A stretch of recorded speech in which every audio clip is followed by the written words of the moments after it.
Hi there, and welcome to another Green Card Back Star Wars Vintage Collection action figure review. Today we're taking a look at Hasbro's new Vintage Collection VC202 Ahsoka Tano Mandalore figure. This action figure is based on Ahsoka Tano as she appeared in the final season of the Clone Wars. Now, I have to confess that, as of this recording, I haven't seen the final season of Clone Wars as I'm still making my way through the rest of the series.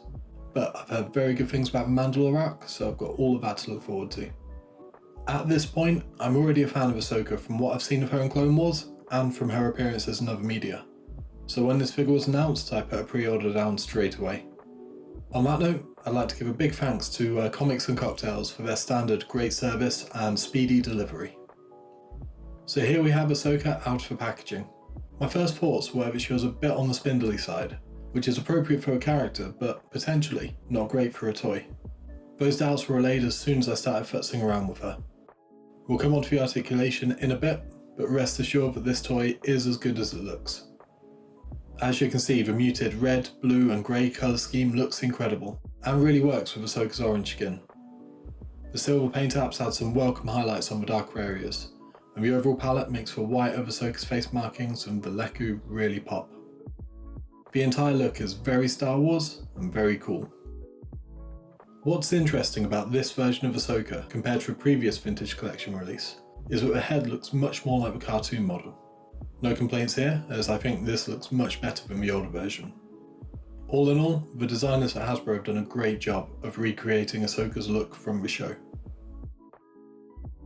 VC202 Ahsoka comes absolutely loaded with articulation.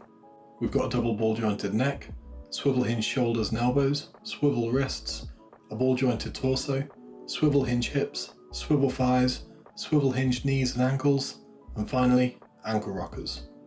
I didn't even notice that the wrists don't have hinges until checking them over for this review. The simple swivel joint works absolutely perfectly, even for the lesser seen Ahsoka Tano two-handed weapon grip. Ahsoka's skirt is made of a soft plastic, and while it is pretty flexible, it still impedes her hip articulation. This, coupled with a single joint at the knees, means that you can't do too much with the lower body.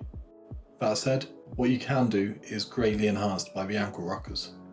Ahsoka may have felt pretty fragile immediately off the card, but she's got playability in spades. The Vintage Collection Mandalore Ahsoka comes with a bare minimum of accessories, her two blue lightsabers, one full length, the other a shorter Shoto blade.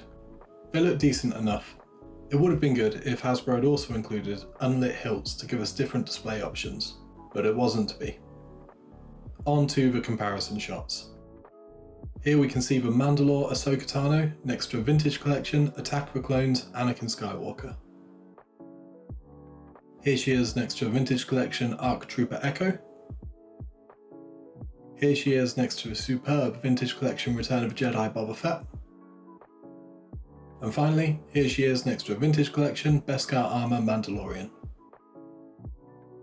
It's really positive now that we're getting high quality 3.75 inch action figures from wider sources than just live action Star Wars media. And the double hit of Clone Wars, Ahsoka Tano and Darth Maul in the Vintage Collection is a massive reminder of the potential of the line.